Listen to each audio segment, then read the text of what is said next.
Hello everyone, আসসালামু আলাইকুম। So আশা করি প্রত্যেকে ভালো আছি, সুস্থ আছি। সো তোমরা অনেকে বলছো ভাই ব্যাংক সমন্বয় বিবরণী এই টপিকটা আমাদের অনেক বেশি অনেক প্রবলেম ফেস করতেছো, বারবার পেজে নক করতেছো। সো আজকে আমরা ব্যাংক সমন্বয় বিবরণী একদম A to Z এমনভাবে ক্লিয়ার করব যাতে করে এই টপিক থেকে প্রশ্ন আসলে তোমরা ইজিলি আনসার করতে পারো। ঠিক আছে? সবচেয়ে বেশি প্রবলেম হয় কোথায় জানো? ব্যাংক সমন্বয় বিবরণী আমরা বেশিরভাগ সময় মুখস্থ করি, আর মুখস্থ করি দেখেই হচ্ছে আমরা কি ধরাটা খাই। ঠিক আছে? তো শো করতেছে ওকে, মুখস্থ করি এই জন্য আমরা ধরাটা খাই। সো ব্যাংক সমন্বয় বিবরণীর কনসেপ্টটা তোমার জানা লাগবে, কনসেপ্টটা ক্লিয়ার করতে হবে, এটা সবচেয়ে ইম্পর্টেন্ট। কী করতে হবে? কনসেপ্ট ক্লিয়ার করতে হবে। তো যদিও আমরা হচ্ছে এই টেস্ট পেপার সলিউশন ব্যাসে সরাসরি প্রশ্ন সলভ করাই, কিন্তু আমি ডিরেক্টলি প্রশ্ন সলভ করাবো না, আমি কনসেপ্টটা আগে ক্লিয়ার করব। যদিও এখানে আরও বেশি ক্লাস নেওয়া লাগে, প্রয়োজন হয় নিব, কিন্তু ব্যাংক সমন্বয় বিবরণী তোমাকে বয়স হতে হবে। তুমি জাস্ট আমার ক্লাসটা মনোযোগ দিয়ে করবা। তুমি যদি এই জিনিসটা এনশিওর করতে পারো, ব্যাংক সমন্বয় গরমিলের যে কারণগুলো আছে, এখানে দুইটা পক্ষ, জাস্ট এই যে দেখো আমানতকারী, মনে করো দুইটা আমানতকারী, ব্যাংক কর্তৃপক্ষ, আমানতকারী নগদান বই, ব্যাংক কর্তৃপক্ষের ব্যাংক বই বা পাস বই।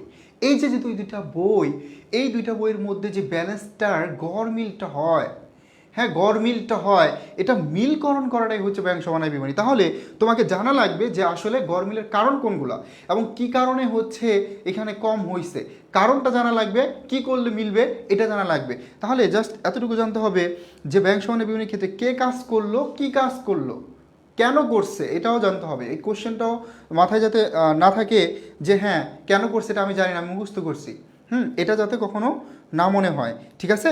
সো আমি এখনই হচ্ছে শুরু করে দেবো মেন ক্লাস। তবে তার আগে যদি তোমাদের ব্যাংক সমন্বয় বিবরণী কোনো কোশ্চেন থাকে সেটা করতে পারো শুরুতে, কার কীরকম কতটুকু কনসেপ্ট ক্লিয়ার আছে। আমি ভাবছিলাম যে সরাসরি প্রশ্ন সলভে চলে যাব, পরবর্তীতে আবার দেখলাম যে অনেক স্টুডেন্ট আছে যাদের বেসিক ক্লিয়ার না। অনেকেই হচ্ছে কী করে জানো, কনসেপ্টগুলো মুখস্থ করে ফেলে, যেখানে কে কাজ করছে অনেক সময় বোঝা যায়। বিশেষ করে ব্যাংকের যে কাজগুলো এটা তুমি ধরতে পারবা, ডিরেক্টলি বুঝতে পারবা যেখানে ব্যাংক কাজ করছে, যোগ করছে, বিয়োগ করছে, বুঝতে পারবা, কিন্তু নগদান বইটা ধরা টাফ। সেই জন্য আমরা মুখস্থ করবো না। ঠিক আছে? তো বলো সব কিছু ঠিকঠাক কিনা, কারণ ক্লাসের আগেও কার্যপদ্ধতি দুইটা নেওয়া হয়েছে, তোমরা বলে পাও নাই, ফেসবুকে পাও নাই। আচ্ছা, এই জন্য আমি শুরুতেই হচ্ছে তোমাদেরকে এই সুযোগটা দিচ্ছি যে সব কিছু ঠিকঠাক কিনা এটা একটু দেখো, তারপর আমাকে একটু বলো। আগে আমাদের সুমাইয়া বিনতে কামাল, তারপরে রনি যুক্ত হয়েছো, তাসনিম যুক্ত হয়েছো, ওয়ালাইকুম আসসালাম। যারা যারা সালাম দিয়েছি ওয়ালাইকুম আসসালাম। তো তোমরা একটু কাইন্ডলি আমাকে একটু জানাও সাউন্ডটা ঠিকঠাক।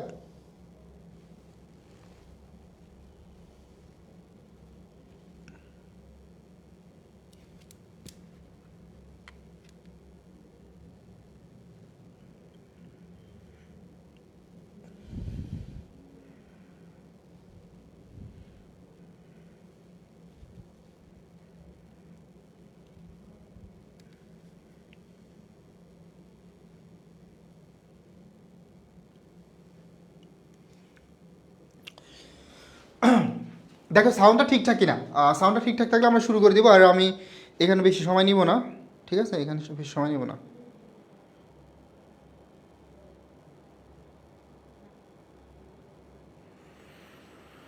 ওকে সুমা, এটা একটু ক্লিয়ার করো। রনি, এটা একটু ইনশিওর করো। ওকে, আমরা শুরু করি। তো দেখো ব্যাংক সমন্বয় বিবরণী আমাদের প্রথমে জানতে হবে ব্যাংক সমন্বয় বিবরণীটা কি। আমি একটু ক্লিয়ার করে দিচ্ছি কনসেপ্টটা। এখান থেকে যেই কোশ্চেনগুলো সবচেয়ে বেশি আসে এটা আমি একটু বলে দিব তোমাদেরকে। দেখো ব্যাংক সমন্বয় বিবরণী তো হচ্ছে কি বলতো, এই যে ব্যাংক বই এবং পাস বই, ব্যাংক বই এবং পাস বই, হ্যাঁ ব্যাংক বই, ব্যাংক কর্তৃপক্ষের ব্যাংক বই, এই ব্যাংক বইয়ের আরেকটা নাম হচ্ছে পাস বই। তার মানে এই ব্যাংক কর্তৃপক্ষের ব্যাংক বই বা পাস বই এবং আমানতকারী নগদান বই, এবং আমানতকারী কি, আমানতকারীর আমানতকারীর আমানতকারীর নগদান বই, এই আমানতকারী নগদান বই, এই বইগুলোর মধ্যে যেই পার্থক্য তৈরি হয়, তার মানে ব্যাংক কর্তৃপক্ষ, এটা একটু লিখিয়ে দিচ্ছি, ব্যাংক কর্তৃপক্ষের নিচে লিখলাম, হ্যাঁ ব্যাংক কর্তৃপক্ষের ব্যাংক বই বা পাস বই এবং আমানতকারী নগদান বই, ব্যাংক কর্তৃপক্ষের ব্যাংক বই বা পাস বই, আমানতকারী নগদান বই, এই দুইটা বইয়ের মধ্যে ব্যালেন্সের যে গড়মিলটা হয়, ঠিক আছে, এই গড়মিলের কারণটা খুঁজে বের করে ব্যালেন্স মিল করাটাই হচ্ছে ব্যাংক সমন্বয় বিবরণী। তাহলে এখানে এই কনসেপ্টটা বা এই পয়েন্টটা কেন বারবার বলতেছি, এটার একটা রিজন আছে। সেটা কি জানো? একদম বেসিক থেকে একটা প্রশ্ন চলে আসে যে ব্যাংক সমন্বয় বিবরণী মূল উদ্দেশ্য কি? আমরা দেই অনেক সময় যে ঘরমিলের কারণ খুঁজে বের করা, কিন্তু ঘরমিলের কারণ খুঁজে বের করা এটা তো মূল উদ্দেশ্য না। ঠিক আছে, মূল উদ্দেশ্য হচ্ছে ব্যালেন্স মিল করা, মানে দুইটা বইয়ের ব্যালেন্স সমান থাকবে। নগদান বইয়ের ব্যালেন্স, আমানতকারী নগদান বই এবং ব্যাংক কর্তৃপক্ষের ব্যাংক বই, এই দুইটা বইয়ের ব্যালেন্স সমান থাকবে। যেমন ধরো এই যে নগদান বই, আমার নগদান বই, এখন এই নগদান বই অনুসারে ব্যালেন্স মনে করা আছে 1,00,000 টাকা, বাট তোমার ব্যাংক বই অনুসারে ব্যালেন্স হয়েছে ধরো কত টাকা, 80,000 টাকা। এখন এই যে 80,000 টাকা কেন হলো? এখানে আমার 1,00,000 টাকা, এখানে 80,000 টাকা, তাহলে 20,000 টাকা কেন কম? সো এই কারণটা খুঁজে বের করতে হবে। এই কারণটা খুঁজে বের করে এই 20,000 টাকা সামঞ্জস্য করে যোগ করে দেন ব্যালেন্সটা মিল করতে হবে। এটাই মূলত ব্যাংক সমন্বয় বিবরণী। তাহলে ব্যাংক সমন্বয় বিবরণীতে আমার দুইটা বইয়ের ব্যালেন্সটা মিল করতে হবে। বেসিক কনসেপ্টটা ক্লিয়ার কিনা? আমি সময় নিচ্ছি, তবে এটার রেজাল্টটা তোমরা পাবে ইনশাল্লাহ। এটার রেজাল্টটা কিন্তু তোমরা পাবে। আমি যেহেতু সময় যেহেতু নিচ্ছি এখানে, এটার রেজাল্টটাও তুমি পাবে, বুঝতে পারবা অ্যাকচুয়ালি।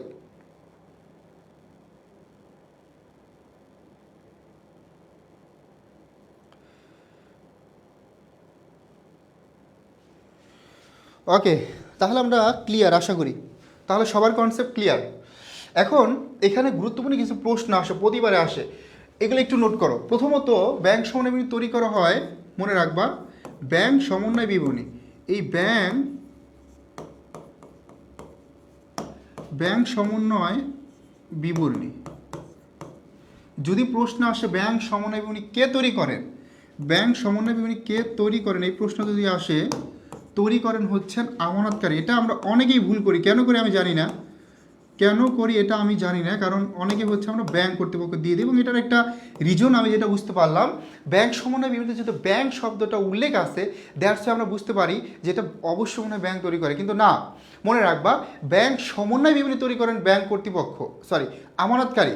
ব্যাংক সমন্বয় বিবরণীটা তৈরি করেন আমানতকারী, এবং ব্যাংক বইটা তৈরি করেন হচ্ছেন ব্যাংক কর্তৃপক্ষ।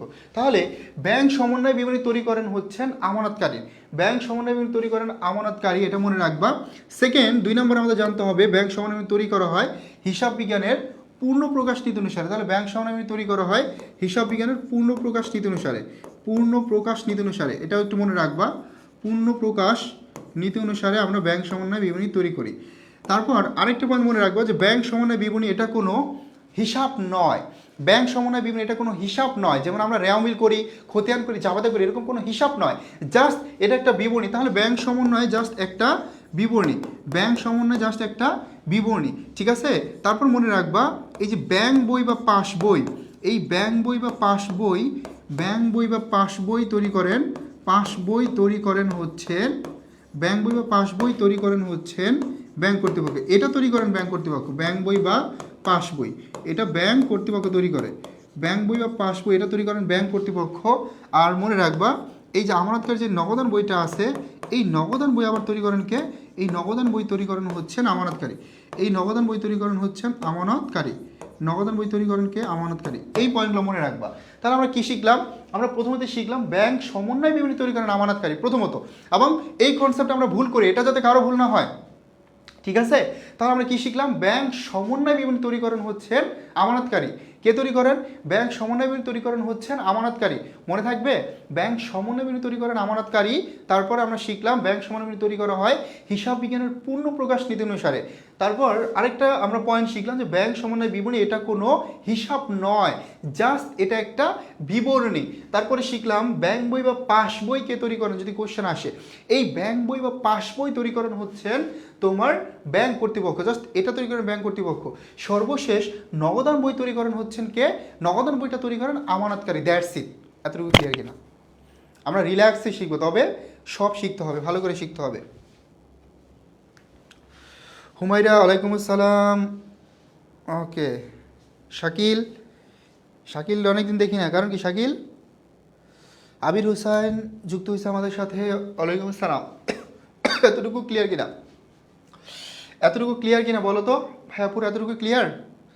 এখন ব্যাংক সমন্বয় বিবরণী তৈরি করার দুইটা হচ্ছে তোমার কি আছে, দুইটা মেথড আছে। একটা হচ্ছে একক জের মেথড, আরেকটা হচ্ছে দ্বৈত জের পদ্ধতি বা আধুনিক পদ্ধতি, ঠিক আছে। তো একক জের মেথডে কি হয় একটু বোঝার ট্রাই করো। আমাদের কিন্তু ডিটেলস পড়ানোর কথা না, তারপর আমি দেখাই দিচ্ছি যাতে করে তোমাদের কনসেপ্টটা ভালো করে ক্লিয়ার হয়ে যায়। তো একক জের মেথডে মূলত তোমার একটা বই অনুসারে টাকা দেওয়া থাকবে, হয়তো নগদান বইয়ের অনুসারে টাকা দেওয়া থাকবে একটা ডেবিট ব্যালেন্স বা ক্রেডিট ব্যালেন্স, পাস বই অনুসারে বের করতে হবে। আবার পাস বই অনুসারে দেওয়া থাকবে ডেবিট ব্যালেন্স বা ক্রেডিট ব্যালেন্স, নগদান অনুসারে বের করতে হবে।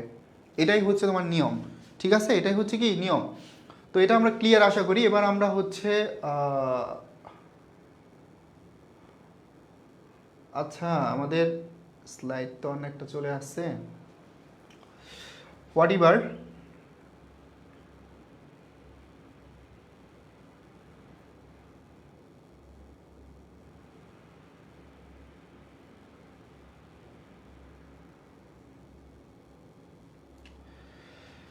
আমাদের একটু লিখে লিখে পড়াতে হবে।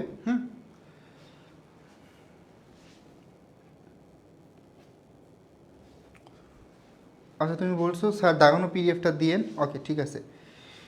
আমি ভাবছিলাম আজকে হচ্ছে তোমাদের যেভাবে প্র্যাকটিস করাবো, স্লাইড তো অন্য একটা চলে আসছে এখানে। আচ্ছা, সমস্যা নাই। তো দেখো, আমরা হচ্ছে কনসেপ্টটা আগে একটু ক্লিয়ার করে দিই। প্রথমত আমাদের এটা জানতে হবে, যেমন ধরো নগদান বইয়ের ডেবিট ব্যালেন্স মানে কি, এটা ধরো নগদান বইয়ের ডেবিট জের, এটা দেওয়া থাকবে প্রশ্নে। তারপরে এটা একটু মনে রাখবো, নগদান বইয়ের ডেবিট জের মানে কি বলো তো? এই নগদান বইয়ের ডেবিট জের মানে হচ্ছে, এই নগদান বইয়ের ডেবিট জের মানে হচ্ছে ব্যাংক জমা। নগদান বইয়ের ডেবিট জের মানে হচ্ছে কি বলতো? ব্যাংক জমা। নগদান বইয়ের ডেবিট জের মানে হচ্ছে ব্যাংক জমা, এটা মনে রাখবা। তো নগদান বইয়ের ডেবিট ব্যালেন্স যদি ব্যাংক জমা হয়, তাহলে নগদান বইয়ের ক্রেডিট ব্যালেন্স মানে কি? নগদান বইয়ের ক্রেডিট ব্যালেন্স মানে হচ্ছে, ক্রেডিট ব্যালেন্স মানে হচ্ছে কি? তাহলে নগদান বইয়ের ক্রেডিট ব্যালেন্স মানে হচ্ছে ব্যাংক জমাতিরিক্ত। কি বলতো? ব্যাংক জমাতিরিক্ত, ব্যাংক জমাতিরিক্ত, এটা এইগুলো হচ্ছে দেওয়া থাকবে প্রশ্নে। তো তুমি একটা মনে রাখবা, ব্যাংক সমানামিনী ক্ষেত্রে জাস্ট একটা মনে রাখবা, নগদান বইয়ের ডেবিট জের যদি হচ্ছে ব্যাংক জমা হয়, তাহলে নগদান বইয়ের ক্রেডিট জের মানে কি? ব্যাংক জমাতিরিক্ত। তো নগদান বইয়ের বিপরীত হচ্ছে ব্যাংক বই, নগদান বইয়ের বিপরীত কি? ব্যাংক বই। তাহলে নগদান বইয়ের যদি ডেবিট ব্যালেন্স ব্যাংক জমা হয়, তাহলে ব্যাংক বইয়ের ডেবিট ব্যালেন্স মানে কি? এটার বিপরীত। ব্যাংক বইয়ের ডেবিট ব্যালেন্স মানে কি? এটার বিপরীত। ব্যাংক বইয়ের ডেবিট ব্যালেন্স মানে হচ্ছে তাহলে এটার বিপরীত। ডেবিট ব্যালেন্স মানে হচ্ছে বিপরীত কি? ব্যাংক জমাতিরিক্ত, ব্যাংক জমাতিরিক্ত। তারপর এটা মনে রাখবা, ব্যাংক বই বা পাস বই, এটা ক্রেডিট ব্যালেন্স মানে হচ্ছে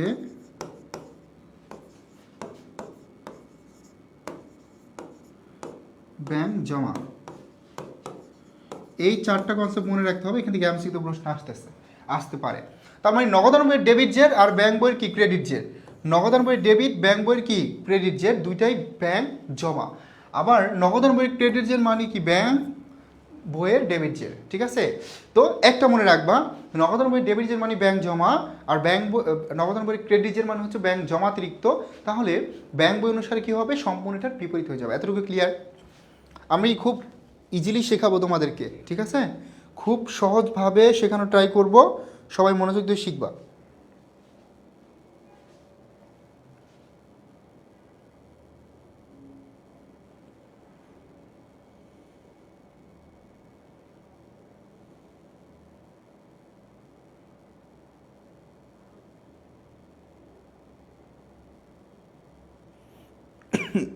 এতটুকু ক্লিয়ার?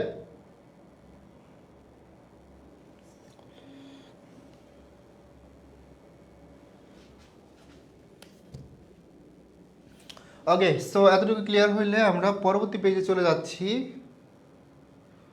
এই পেজটা দেখো, এই পেজটা কি লেখা আছে এখানে। এবার আমরা শিখব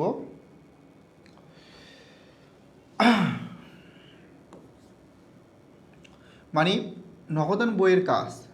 নগদান বই যেই কাজগুলো করে, হ্যাঁ, এইগুলো নগদান বইয়ের ভুল। আমরা পাঠ্যগুলো জানবো, গরমিলের কারণগুলো। এখানে মনে রাখবা, ব্যাংক কর্তৃক আদায়কৃত চেক যা ব্যাংক কর্তৃক ব্যাংক জমা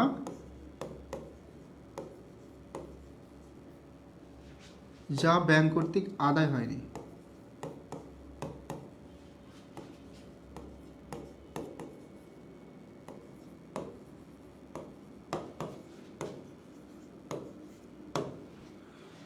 পরিবহনাধীন চেক, এগুলো সব সেম। পরিবহনাধীন চেক, এটার আরও বিকল্প নাম আছে, যেমন বহন পথে চেক বা মাস পথে চেক।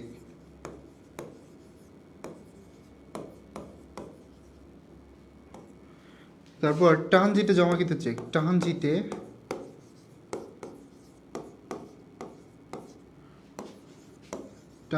জমাকৃত check, ট্রানজিটে জমাকৃত check. তাহলে এই যে দেখতে পাচ্ছ বহন পথে চেক, মাস পথে চেক, ট্রানজিটে জমাকৃত চেক, পরিবহনাধীন চেক অথবা ব্যাংকে জমা, দেনাদার কর্তৃক ব্যাংকে জমা যা ব্যাংক কর্তৃক আদায় হয়নি। হ্যাঁ, ব্যাংক জমা যা ব্যাংক কর্তৃক আদায় হয়নি। এখন জাস্ট এইগুলো তো জানতে হবে যে এখানে কে কাজ করলো, কী কাজ করলো। তো দেখো আমাদের প্রবলেম হয়, আমরা মনে করি সবগুলো আলাদা আলাদা এন্ট্রি, কিন্তু না, এই সবগুলো সেম অ্যান্টি, জাস্ট একটা অ্যান্টি এগুলোর বিকল্প নাম। তাহলে দেনাদার কর্তৃক সরাসরি ব্যাংকে জমা দেওয়া হলো, এরকম হয় না? দেনাদার কর্তৃক সরাসরি ব্যাংকে জমা যা ব্যাংক কর্তৃক আদায় হয়নি, ব্যাংক জমা যা ব্যাংক কর্তৃক আদায় হয়নি, মাস পথে চেক, বহন পথে চেক, ট্রানজিটে জমাকৃত চেক, পরিবহনাধীন চেক, এই সবগুলো অ্যান্টির ক্ষেত্রে কাজ করে কে হচ্ছে বলো তো? কাজ করে হচ্ছে আমানতকারী। কাজ করে কে? আমানতকারী। কে কাজ করে বলো তো এগুলোর ক্ষেত্রে? কাজ করে আমানতকারী। কেন করে, কি কারণে করে, এটা আমরা শিখব। তাহলে কাজ করে আমানতকারী, কিন্তু ব্যাংক কর্তৃপক্ষ কোনো কাজ করে না, এখানে কাজ করছে নগদান বই। কে কাজ করছে? নগদান বই। তো দেখো এইগুলোর ক্ষেত্রে কাজ করছে হচ্ছে আমানতকারী। আমানতকারী তার বই কোনটা বলো তো? নগদান বই। তার মানে আমানতকারী তার নগদান বইতে কাজ করছে, কিন্তু ব্যাংক বইতে কোনো কাজ করা হয়নি। ব্যাংক বইতে কোনো কাজ করা হয়নি, ঠিক আছে? কাজ করেনি। এখন কেন কাজ করেনি এটা আমরা একটু ক্লিয়ার করব। দেখো এই যে ব্যাংকে জমা যা ব্যাংক কর্তৃক আদায় হয়নি, এই অ্যান্টিটা মূলত হচ্ছে দেনাদারের কাছ থেকে চেক আদায় হয়েছে। কার কাছ থেকে? বোঝার ট্রাই করো। দেনাদারের কাছ থেকে চেক আদায় হয়েছে, দেনাদার চেক আদায় করে তার নগদান বইতে, দেনাদার কাছ থেকে চেক আদায় হয়েছে, কে আদায় করছে? আমানতকারী। আমানতকারী তার নগদান বইতে ঠিকই টাকা যোগ করে ফেলছে বা টাকা বৃদ্ধি করে ফেলছে, কিন্তু ব্যাংক কোনো কাজ করে নাই, ঠিক আছে? তো দেখো এখানে যদি আমি বলি যে কাজকে করছে, এই অ্যান্টিগুলার ক্ষেত্রে কাজকে করছে, বলবো আমানতকারী। কি করছে? যোগ করছে বা বৃদ্ধি করছে। যদি বলি কেন করছে, কারণ দেনাদারের কাছ থেকে টাকা আদায় হয়েছে, দেনাদারের কাছ থেকে টাকা প্রাপ্ত হয়েছে। তার মানে দেনাদারের কাছ থেকে যদি টাকা আসে তাহলে টাকা বাড়বে না কমবে? ডেফিনেটলি বাড়বে। এখন নগদান বইতে যেহেতু আমানতকারী যেহেতু নগদান বইতে যোগ করছে, ব্যাংক বইতে ব্যাংক কর্তৃপক্ষ যদি যোগ করে দেয় তাহলে কিন্তু ব্যালেন্সটা মিলে যাবে। তো প্রত্যেকটা অ্যান্টির ক্ষেত্রে তুমি বিশ্বাস করো, এগুলো যদি তুমি ভালো করে বুঝো কনসেপ্টটা, কে কাজ করছে, কী কাজ করছে, এই দুইটা কনসেপ্টে আমাদের একটু প্রবলেম হয়। দুইটা কনসেপ্ট কি? এই নগদান বইতে যে কাজগুলো করা হয় এইগুলো আমরা ধরতে পারি না, ব্যাংকের নাম ডিজিটে ধরতে পারি। তো এটার ক্ষেত্রে কাজ করে হচ্ছে আমানতকারী নগদান বইতে, বাট ব্যাংক কোনো কাজ করে না। এখন এই যে অ্যান্টিগুলো বিকল্প নামগুলো তুমি একবার করে পড়ে ফেলবো তাহলে হবে। তাহলে আমরা কি বুঝতে পারলাম?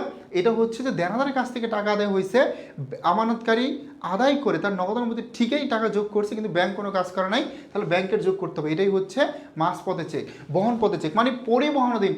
মনে করো রাস্তায় আছে, মাস পথে আছে, এখনো ব্যাংক যায় নাই, আদায়ের অপেক্ষমান চেক, এটাও হতে পারে। আদায়ের অপেক্ষমান চেক, এটাও হতে পারে, এটাও লিখে নাও, আদায়ের অপেক্ষমান চেক। তার মানে প্রত্যেকটা চেকের ক্ষেত্রে কাজ করছে আমানতকারী। কি করছে? যোগ করছে। কেন করছে? কারণ দেনাদারের কাছ থেকে টাকা আসছে, ঠিক আছে? কারণ হচ্ছে দেনাদারের কাছ থেকে টাকা আসছে। এটা ক্লিয়ার আশা করি। আমরা চলে যাবো পরবর্তী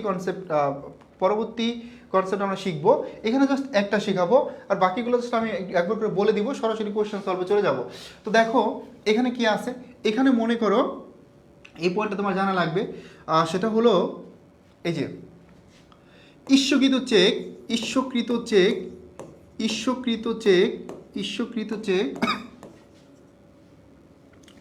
যা ব্যাংক কর্তৃক পরিশোধিত হয়নি, যা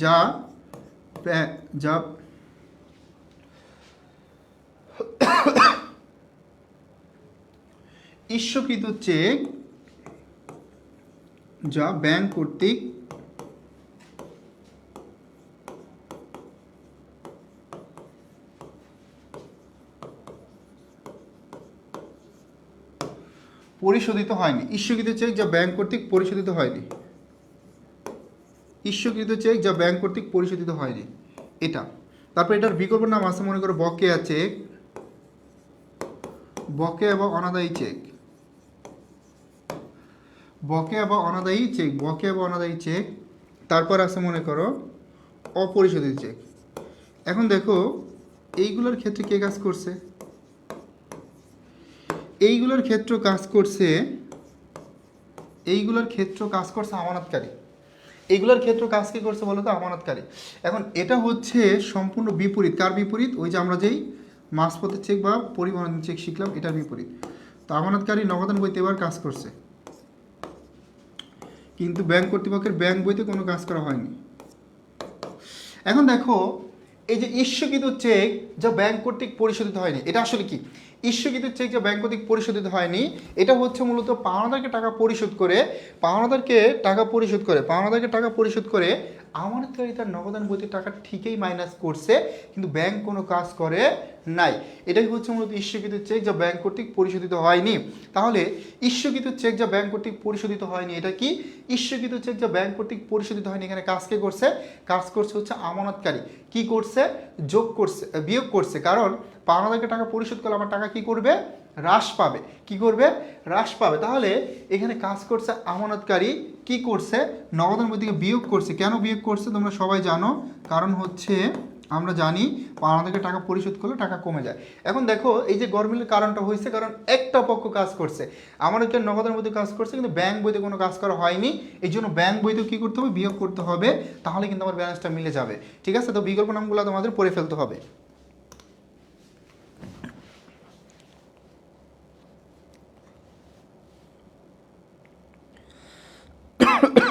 এই হুমায়রা বুঝতে পারছি কিনা? আবির?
এটা ক্লিয়ার কিনা একটু দেখো তো, এটা ক্লিয়ার কিনা বলো।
রাখেন, পানির জন্য ওয়েট করতেছি আপনারা।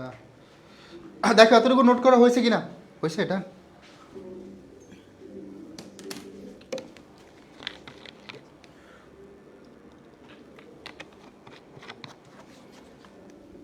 ঠিক আছে, থ্যাংক ইউ ভাই।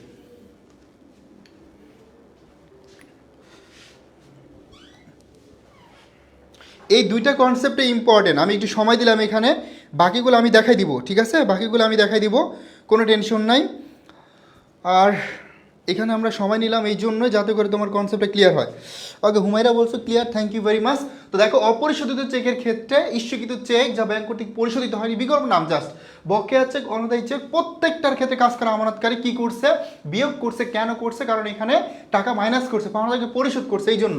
এখন দেখো দুইটা আছে, একটা হচ্ছে ডেবিট মেমোরেন্ডাম, একটা হচ্ছে ক্রেডিট মেমোরেন্ডাম। এখন এই দুইটা মেমোরেন্ডামের ক্ষেত্রে কাজ করে ব্যাংক, মনে রাখবা, ডেবিট মেমোরেন্ডাম এবং হচ্ছে ক্রেডিট মেমোরেন্ডাম। ডেবিট মেমোরেন্ডাম, হ্যাঁ, ডেবিট মেমোরেন্ডাম এটার ক্ষেত্রেও কাজ করে ব্যাংক, আর ক্রেডিট মেমোরেন্ডাম এটার ক্ষেত্রেও কাজ করে ব্যাংক। ক্রেডিট মেমোরেন্ডামের ক্ষেত্রেও কাজ করে ব্যাংক, ক্রেডিট মেমোরেন্ডামের ক্ষেত্রেও কাজ করে কে? ব্যাংক। এখন এই ডেবিট মেমোরেন্ডাম এবং ক্রেডিট মেমোরেন্ডামটা কি? মনে করো ব্যাংক, কে? ব্যাংক আমানতকারীর অনুপস্থিতিতে অনেক সময় টাকা যোগ করে, অনেক সময় টাকা বিয়োগ করে, যেটা আমানতকারী জানে না। এখন আমানতকারী যাকে জানানোর জন্য যে একটা পত্র ইস্যু করা হয়, এটাই হচ্ছে মূলত ডেবিট মেমোরেন্ডাম বা ক্রেডিট মেমোরেন্ডাম। যেই পত্র ইস্যু করা হয় এটাই হচ্ছে মূলত মেমোরেন্ডাম। এখন ডেবিট মেমোরেন্ডামের কারণে টাকার পরিমাণ হ্রাস পায়, ব্যাংক জমার পরিমাণ হ্রাস পায়। ডেবিট মেমোরেন্ডামের কারণে ব্যাংক জমার পরিমাণ হ্রাস পায়, জমার পরিমাণ হ্রাস পায়।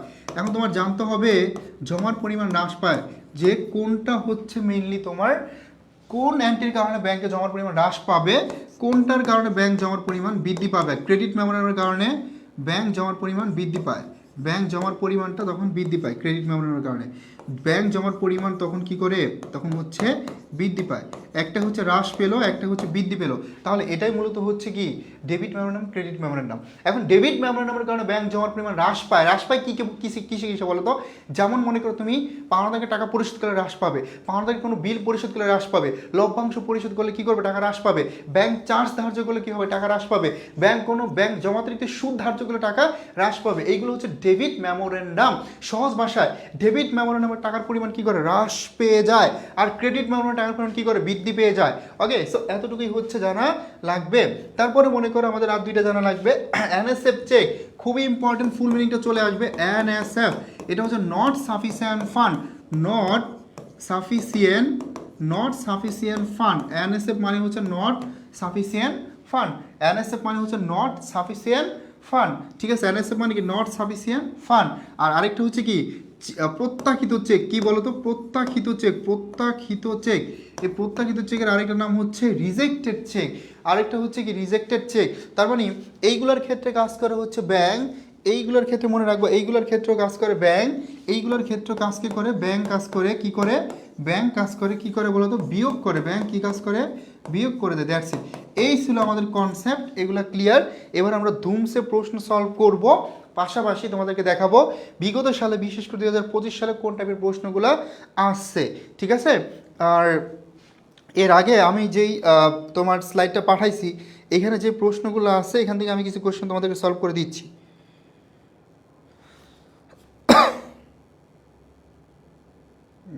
কোথায় গেল একটু?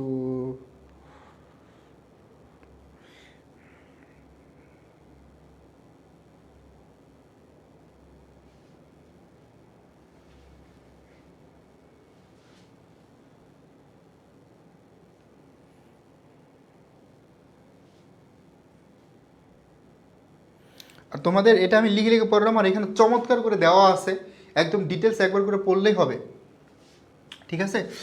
ওকে, তো আমরা এবার একটা ম্যাথ সলভ করব, এবং ম্যাথটা খুবই ইম্পর্টেন্ট।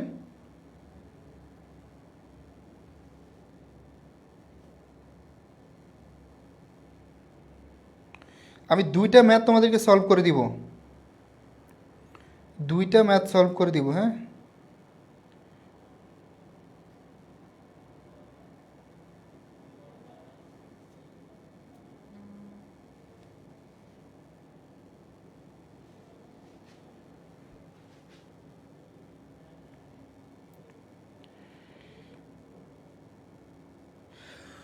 ওকে, কোশ্চেনটা উঠাও। দুইটা ম্যাথ দিয়ে তুমি যে কোনো ম্যাথ সলভ করতে পারো। নগদান মনীষার ব্যালেন্স,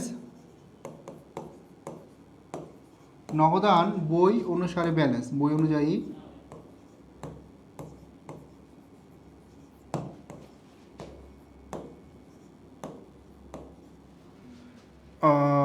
2900 টাকা, 2900 টাকা। কিন্তু অনুপস্থিত চেক, ইস্যুকৃত কিন্তু অনুপস্থিত চেক, ইস্যুকৃত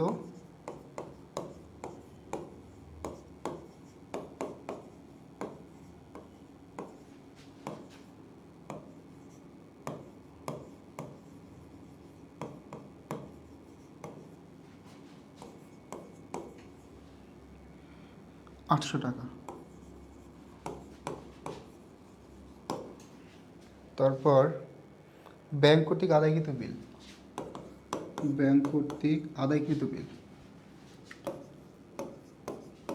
ব্যাংক কর্তৃক আদায়কৃত বিল, ব্যাংক কর্তৃক আদায়কৃত বিল 2200 টাকা, 2200 টাকা। হ্যাঁ, কিন্তু অমর্যাদাকৃত চেক, অমর্যাদাকৃত চেকের আরেকটা নাম হচ্ছে প্রত্যাখ্যিত চেক। হ্যাঁ, কিন্তু অমর্যাদাকৃত চেক,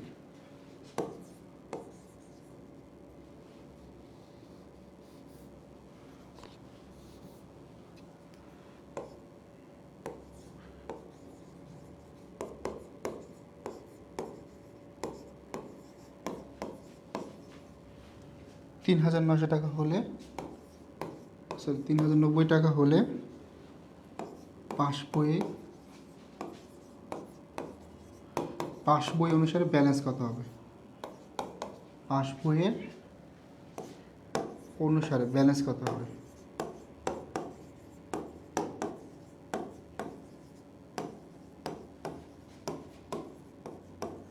এই প্রশ্নটা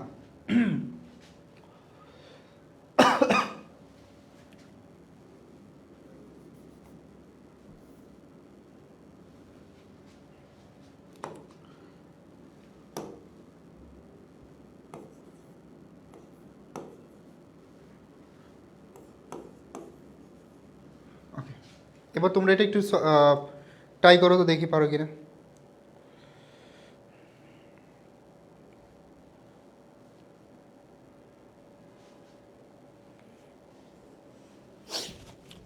এবার খেয়াল করো, একটা ধারা, জাস্ট একটা নিয়ম শেখাবো, একটা নিয়ম শেখাবো ইনশাল্লাহ। এটা দ্বারা একক চের ম্যাথডে যত ম্যাথ আসছে এই পর্যন্ত সব ম্যাথ তুমি সলভ করতে পারবে ইনশাআল্লাহ, ঠিক আছে? এবং এখানে জাস্ট ট্রিক্সটা কি অসাধারণ এটা একটু দেখবা।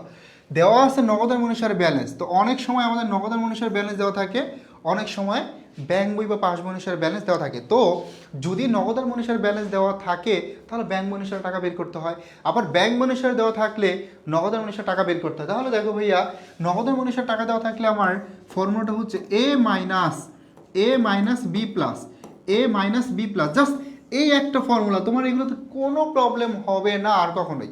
দেখো নগদের অনুসার থাকলে বা ক্যাশ অনুসার টাকা দেওয়া থাকলে এ মাইনাস বি প্লাস, একটু ওয়েট করো, এটার দ্বারা কি বোঝায় এটা বুঝাচ্ছি।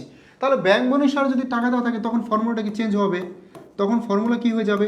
তখন হয়ে যাবে এ মাইনাসের জায়গায় এ প্লাস আর কি বি মাইনাস, এইভাবে চেঞ্জ হয়ে যাবে। এখন আর সেটা কি বোঝায় সবাই বোঝার ট্রাই করো, মনোযোগ দাও। এখানে এ মাইনাস দ্বারা বোঝাচ্ছে আমানতকারী যদি কোনো কাজ করে এতে ধরবা আমানতকারী বিতে ব্যাংক, এটা বোঝার জন্য। বা এ তো আমানতকারী না মানে বাস্তব অর্থে, এটা জাস্ট একটা ফর্মুলা, একটা শর্টকাট ট্রিক্স, জাস্ট বোঝার জন্য, জাস্ট বোঝার জন্য এটা মনে রাখবা। এতে আমানতকারী বিতে ব্যাংক, তার মানে এর সাথে মাইনাস আছে মানে কি আমানতকারী যদি কোনো অ্যান্টির কাজ করে আমানতকারী যা করবে তার বিপরীত। তাহলে এই মাইনাসের বোঝাচ্ছে আমানতকারী যা করবে তার বিপরীত, তার মানে আমানতকারী বিয়োগ করলে তুমি যোগ, আমানতকারী যোগ করলে তুমি বিয়োগ কোনো অ্যান্টির কাজ। আর বি প্লাস দ্বারা বোঝাচ্ছে যেহেতু ব্যাংক পজিটিভ প্লাস আছে তার মানে ব্যাংক যা করবে তোমাকে তাই করতে হবে। তো দেখো আমরা নগদান বইটা যদি বুঝে থাকি তাহলে ব্যাংক বইটাও বুঝবো। ব্যাংক বইটাকে এটা সম্পূর্ণ বিপরীত, ব্যাংক বইটা কি তাহলে সম্পূর্ণ বিপরীত, ঠিক আছে? ব্যাংক বইতে এ প্লাস বি মাইনাস, তার মানে এবার আমানতকারী যা করবে তাই করতে হবে, ব্যাংক যা করবে তার বিপরীত করতে হবে, এতটুকুই। তো দেখো এবার আমরা ম্যাথটা সলভ করে ফেলি। এবার আমরা কি করব, এবার আমরা ম্যাথটা সলভ করব। তো ম্যাথটা সলভ করলে এখন দেখো নগদ মনীষের ব্যালেন্স কত দেওয়া আছে, নগদ মনীষের ব্যালেন্স দেওয়া আছে আমাদের কত 2900 টাকা, তাই না? 2900 টাকা ধরো আমি লিখে ফেললাম 2900 টাকা। ওকে, এবার দেখো প্রথমে আছে ইস্যকৃত কিন্তু অনুপস্থিত চেক 800 টাকা। তাহলে ইস্যকৃত কিন্তু অনুপস্থিত চেক কাজকে করছে, মনে পড়ে আমরা একটু আগে শিখে আসলাম ইস্যকৃত চেক যা ব্যাংক কর্তৃক পরিশোধিত হয়নি, বকেয়া চেক, অপরিশোধিত চেক, অনাদায়ী চেক, এগুলোর ক্ষেত্রে কাজকে করে, এইগুলোর ক্ষেত্রে কাজ করে হচ্ছে ব্যাংক। কে কাজ করে, সরি, এগুলোর ক্ষেত্রে কাজ করছে আমানতকারী। এই অনুপস্থিত চেক, বকেয়া চেক, অপরিশোধিত চেক, ইস্যুকৃত চেক ব্যাংক কর্তৃক পরিশোধিত হয়নি, কাজ কি করছে আমানতকারী, কি করছে বিয়োগ করছে। আমানতকারীর বই কোনটা, নগদান বই। কেন করছে, কারণ পাওনাদারকে টাকা পরিশোধ করছে। তাহলে পাওনাদারকে টাকা পরিশোধ করলে আমার বিয়োগ করতে হবে। তার মানে আমার ফর্মুলা কি বলতেছে, আমানতকারী যা করবে তার বিপরীত, আমানতকারী যদি এখানে কি করছে বিয়োগ করছে, তার মানে তোমাকে করতে হবে যোগ। এই জন্য এই 800 টাকা তোমাকে যোগ করতে হবে। ওকে, দেন দেখো বলছে এটা যে ব্যাংক কর্তৃক আদায়কৃত বিল, ব্যাংক কর্তৃক আদায়কৃত বিল কত টাকা, 2200 টাকা। ব্যাংক কর্তৃক আদায়কৃত বিল 2200 টাকা। তাহলে এখানে কাজকে করছে, ডিরেক্টলি বোঝা যাচ্ছে ভাই ব্যাংক বিল আদায় করছে। তাহলে কাজকে করলো ব্যাংক, কি করছে বিল আদায় হয়েছে, তার মানে কি টাকা বাড়ছে। বিল আদায় হয়েছে মানে কি টাকা বৃদ্ধি পাইছে, বিল আদায় হয়েছে মানে কি টাকা বৃদ্ধি পাইছে। তাহলে ব্যাংক যেহেতু বৃদ্ধি পাইছে, আর ফর্মুলা কি বলে, ব্যাংক যা করবো আমি তাই করবো, ব্যাংক যোগ করছে আমিও কি করবো যোগ করবো। তাহলে আমি এই 2200 টাকা যোগ করবো, করে দিলাম। সর্বশেষ দেখো কিন্তু অমর্যাদাকৃত চেক 3090 টাকা। এটা কি, এটা হচ্ছে রিজেক্টেড চেক। কি চেক, প্রত্যাখ্যিত চেক। আমরা পড়ছি না এনএসএফ চেক, প্রত্যাখ্যিত চেক, অমর্যাদাকৃত চেক। তার মানে এনএসএফ চেক, রিজেক্টেড চেক, প্রত্যাখ্যিত চেক, প্রত্যেকটার ক্ষেত্রে কাজ করে হচ্ছে তোমার ব্যাংক কি করে বিয়োগ করে, কি করে বিয়োগ করে। তার মানে ফর্মুলা কি বলতেছে, এই যে বি প্লাস, মানে ব্যাংক যা করবো আমি তাকে দেখাতে হবে, ব্যাংক যেহেতু বিয়োগ করছে আমিও কি করবো বিয়োগ করবো, এই যে বিয়োগ করে দিলাম।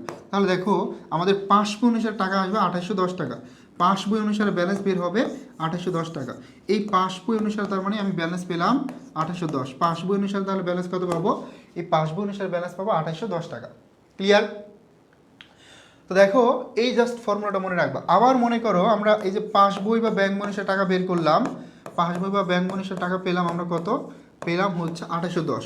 এখন এইখান থেকে তুমি যদি আবার এই নগদ মনীষের ব্যালেন্স বের করো, তখন ফর্মুলাটা চেঞ্জ হয়ে যাবে, তখন এ প্লাস আর বি মাইনাস, এই ফর্মুলাটা অ্যাপ্লাই করতে হবে, এই ফর্মুলাটা অ্যাপ্লাই করতে হবে। যেমন দেখো তাহলে প্রথম এন্ট্রিটার ক্ষেত্রে কাজ কি করছে, ইস্যকৃত কিন্তু অনুপস্থিত চেক 800 টাকা, কাজ কি করছে আমানতকারী কি করছে বিয়োগ করছে। এবার ফর্মুলা যদি চেঞ্জ হয়ে গেছে, আমানতকারী পজিটিভ, তার মানে আমানতকারী যা আছে আমি তাই করতে হবে। তাহলে আমিও কি করবো বিয়োগ করবো, কত 800। পরে দেখো ব্যাংক কর্তৃক বিল আদায় হয়েছে 2200 টাকা। তাহলে কাজ কে করছে ব্যাংক, বিল আদায় করছে মানে কি ব্যাংক যোগ করছে। এবার কিন্তু ফর্মুলা চেঞ্জ হয়ে গেছে, বি মাইনাস, তার মানে এবার ব্যাংক যা করবে তার বিপরীত। ব্যাংক যেহেতু হচ্ছে তোমার কি করছে, ব্যাংক যেহেতু হচ্ছে যোগ করছে, তাহলে তোমার কি করতে হবে বিয়োগ করতে হবে, কারণ বিয়োগ এবার ফর্মুলা চেঞ্জ হয়ে গেছে 2200 টাকা। এই যে দেখো বিয়োগ করে দিলাম। সর্বশেষ আছে অমর্যাদাকৃত চেক, প্রত্যাখ্যিত চেক, কাজ কি করছে ব্যাংক, কি করছে ব্যাংক হচ্ছে আমার এবার এটা বিয়োগ করছে, এটা কি করছে বিয়োগ করছে, যেহেতু অমর্যাদাকৃত চেক, রিজেক্টেড চেক। আমার ফর্মুলা কি বলে বি মাইনাস, মানে ব্যাংক যা করবো আমার তার বিপরীত করতে হবে। ব্যাংক বিয়োগ করছে আমি কি করবো যোগ করবো 3090। তাহলে দেখবা যে আমরা নগদের মনীষের এই যে 2900 টাকার এই ব্যালেন্সটা পাবো, নগদের মনীষের ব্যালেন্স পাবো। তো আমি দুইটা নিয়মই দেখাই দিলাম, এর বাইরে কিন্তু আর কোনো নিয়ম নাই। যদিও এই ক্লাসটা আগে নেওয়া হয়েছে, এর বাইরে আর কোনো সিঙ্গেল অ্যান্টিও নাই। আশা করি তোমরা ইজিলি কি করতে পারবা, এই সূত্র এই ট্রিক্স অ্যাপ্লাই করে যে কোনো ম্যাথ সলভ করতে পারবে ব্যাংক সমন্বয় বিবরণী। ঠিক আছে, যে কোনো ম্যাথ সলভ করতে পারবে ইনশাল্লাহ ব্যাংক সমন্বয় বিবরণী। এইটা অ্যাপ্লাই করে যে কোনো ম্যাথ সলভ করতে পারবে তোমরা ব্যাংক সমন্বয় বিবরণী। ঠিক আছে, এটা অ্যাপ্লাই করে যে কোনো কোশ্চেন তোমরা সলভ করতে পারবে ইনশাল্লাহ ব্যাংক সমন্বয় বিবরণীর।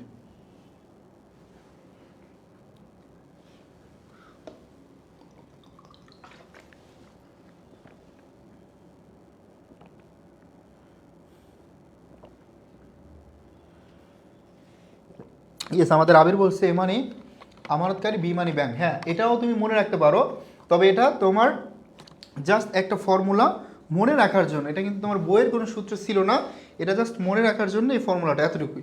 ঠিক আছে, তো দেখো এতটুকু ক্লিয়ার কিনা। যদি ক্লিয়ার হয়ে যায় আমরা এবার কোশ্চেন সলভে চলে যাব।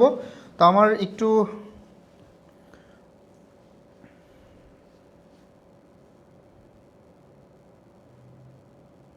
পাঠাতে হচ্ছে ফাইলটা, নতুন একটা ফাইল, সবাই একটু ওয়েট করি। এটা এটা একটু বোঝার ট্রাই করো, এটা একটু বোঝার ট্রাই করো। আমি তোমাদের ওইটা সলভ করে দিলাম না এখনও, 2 ঘরের মেথডটা এটাও সলভ করে দিব। হ্যাঁ,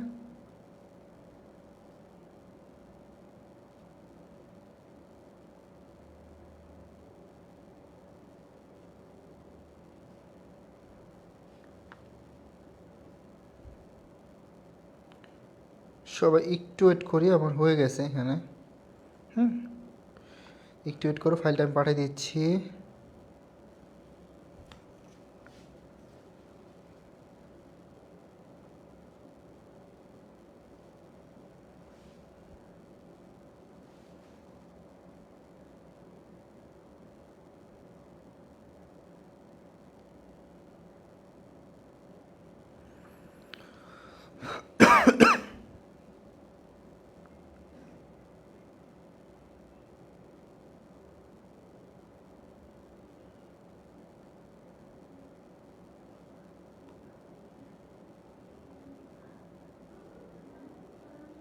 ওকে, ডান, পাঠানো হয়ে গেছে। এবার আমি এক্সপোর্ট করে তোমাদের পড়ানো শুরু করে দিই। হ্যাঁ,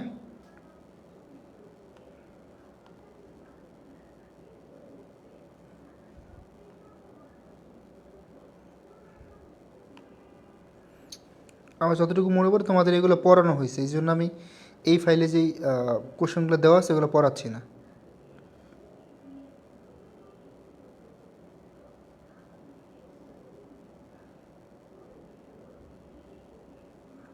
কেমন লাগে এখানে আমরা এগুলো সলভ করলাম।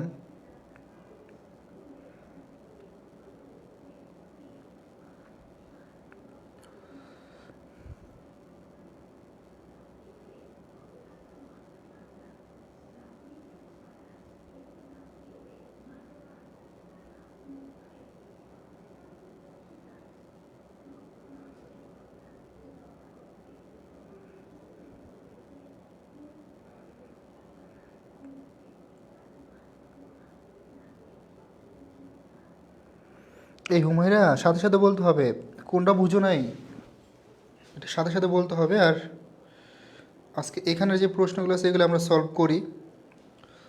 হ্যাঁ, এইগুলো আমরা সলভ করি, কারণ ওইটা আমি পাচ্ছি না। তোমাদেরকে পিডিএফটা দিয়ে দিব, ওইখানে যে এমসিকিউগুলো আছে এগুলো তোমরা একটু দেখবা। হ্যাঁ, কাইন্ডলি একটু দেখবা, দেখে দেন আমরা হচ্ছে সলভ করে দেবো। এখানে দেখো, এই যে আমি হচ্ছে কোশ্চেনটা লিখছি, এখানে দুইটা শর্টকাট ট্রিক্স হলো। নগদের মনীষের দেওয়া থাকলে a মাইনাস বি প্লাস, এটা জাস্ট একটা শর্টকাট ট্রিক্স, একটা ফর্মুলা। এটার উপর বেস করে তুমি কোশ্চেন সলভ করলে একক জের মেথডে সব সিকিউ তুমি 5 মিনিট লাগবে একটা করে সিকিউ সলভ করতে, একটা পার্ট সলভ করতে, ব্যাংক স্বর্ণঋণ পার্ট করতে সলভ করতে। জাস্ট এটা মনে রাখবা ফর্মুলাটা। নগদান বই বা ক্যাশ বোনাসের টাকা দেওয়া থাকলে a মাইনাস বি প্লাস। এখন a মাইনাস আর কি বোঝাচ্ছে, আমানতকারী যা করবে তার বিপরীত, মানে মাইনাস যেহেতু আছে বিপরীত কাজ করবা। যেটার সাথে মাইনাস থাকবে, এর সাথে মাইনাস থাকলে আমানতকারী বিপরীত কাজ করবে, আর বি এর সাথে মাইনাস থাকলে ব্যাংক বিপরীত কাজ করবে, আর প্লাস যার সাথে থাকবে সে পজিটিভ কাজ করবে। যোগ করলে যোগ, বিয়োগ করলে বিয়োগ, দ্যাটস ইট। তো দেখো, এইটাই বুঝাই দেই, আমানতকারীটাই বুঝাই দিই তোমাদের, আমি দুইটাই বুঝাই দিচ্ছি। এই জন্য নগদের মনীষের টাকা দেওয়া আছে 2900 টাকা, ধর আমি লিখে ফেলছি নগদের মনীষের টাকা দেওয়া আছে 2900 টাকা, এটা আমরা লিখলাম শুরুতে প্রথমে। তারপর দেখো বলছে ইস্যুকৃত কিন্তু অনুপস্থিত চেক 800 টাকা, ইস্যুকৃত কিন্তু অনুপস্থিত চেক 800 টাকা। ইস্যুকৃত চেকের ক্ষেত্রে কাজ কি করছে, শুরুতে আমি কনসেপ্ট ক্লিয়ার করছি না, কাজ করছে আমানতকারী কি করছে, বিয়োগ করছে। তাহলে আমার ফর্মুলা কি বলতেছে যে আমানতকারী যেহেতু মাইনাস, আমানতকারী যা করবে তার বিপরীত, তাহলে আমানতকারী বিয়োগ করছে, তাহলে তুমি কি করবে, যোগ করবা। এই যোগ করছি, 800 টাকা যোগ করছি। তারপর আছে ব্যাংক কর্তৃক আদায়কৃত বিল। এখন ব্যাংক কর্তৃক বিল আদায় হইলে এখানে এটা বিল হবে। হ্যাঁ, এখানে এটা বিল হবে, এখানে ব্যাংক লিখে ফেলছে। ব্যাংক কর্তৃক আদায়কৃত বিল, দেখো এবার কিন্তু কোনো কনফিউশন নাই, তুমি ডিরেক্টলি বুঝতে পারতেছো যে এখানে ব্যাংক কাজ করছে। ব্যাংক কী করছে, ব্যাংক হচ্ছে যোগ করছে, কারণ ব্যাংক বিল আদায় করছে, বিল আদায় করছে মানে কি টাকা বাড়ছে। ঠিক আছে, তাহলে ফর্মুলা কি বলে, বি প্লাস, মানে ব্যাংক যা করবে তাই, তাহলে আমাকেও প্লাস করতে হবে। এই যে আমাকে প্লাস করতে হবে, আমি প্লাস করে দিলাম। তারপর আছে যে সর্বশেষ অমর্যাদাকৃত চেক, অমর্যাদাকৃত চেক, প্রত্যাখ্যিত চেক, রিজেক্টেড চেক, সবগুলোর ক্ষেত্রে ব্যাংক মনে করে তুমি একটা চেক দিয়েছো, রিজেক্ট করে দিয়েছে, তার মানে তোমার টাকা মাইনাস করে দিয়েছে। ঠিক আছে, তাহলে ব্যাংক বিয়োগ করছে, আর ফর্মুলা কি বলে, বি প্লাস, ব্যাংক যা করো তাই। এই জন্য ব্যাংক যদি বিয়োগ করছে তুমি বিয়োগ করছো, করলে আমার 2810 টাকা পাস বই। নগদের মনীষের টাকা দেওয়া আছে, ব্যাংক মনীষ আমরা পেলাম, নগদের মনীষের দেওয়া থাকছে ব্যাংক বই। আবার অনেক সময় পাস বই বা ব্যাংক মনীষের দেওয়া থাকবে, নগদের মনীষের বের করতে হবে। এই হচ্ছে ডিফারেন্স, বুঝতে পারছো? তো নগদের মনের বিপরীত হচ্ছে ব্যাংক বই বা পাস বই, এটাও শিখাই দিচ্ছি আমি, দুইটা নিয়মে শিখাই দিলাম যাতে করে তোমার যে কোনো প্রশ্ন তোমরা সলভ করে আসতে পারো। ওকে, তাহলে আমাকে এখন এখান থেকেই ভাইয়া এদের আরেকটা ক্লাস নেওয়া হয়েছিল আমার যতটুকু মনে পড়ে। এখানে আরেকটা ক্লাস নেওয়া হয়েছিল, তো সেখানে আমরা মনে হয় হয়তো কোশ্চেন সলভ করছি। তো আজকে যেহেতু আমি কনসেপ্টটাও ক্লিয়ার করে দিলাম, হ্যাঁ, পাশাপাশি আরও কিছু এমসিকিউ সলভ করে দিব। আর এখানে স্লাইডটা যাচ্ছে না কেন? গেলে তো আমি নতুন প্রশ্নগুলো সলভ করতে পারি। আমার মনে হচ্ছে বোর্ড প্রশ্ন সলভ করানো হয়েছে তোমাদের। এটা মনে হচ্ছে। আমরা লাস্ট আরেকবার একটু ট্রাই করি।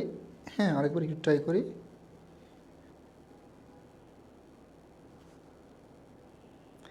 লাস্ট আরেকবার ট্রাই করি।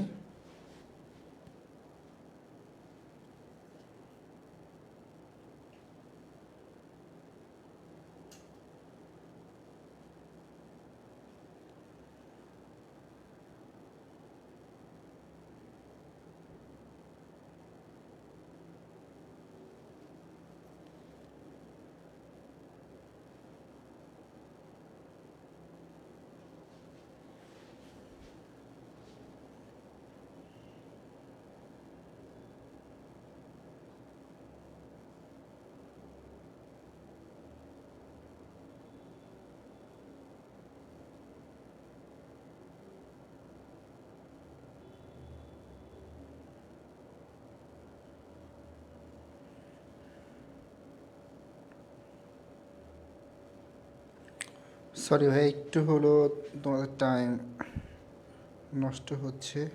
ম্যাটটা একটু দেখতে থাকো সবাই। লাস্ট একবার একটু ট্রাই করি।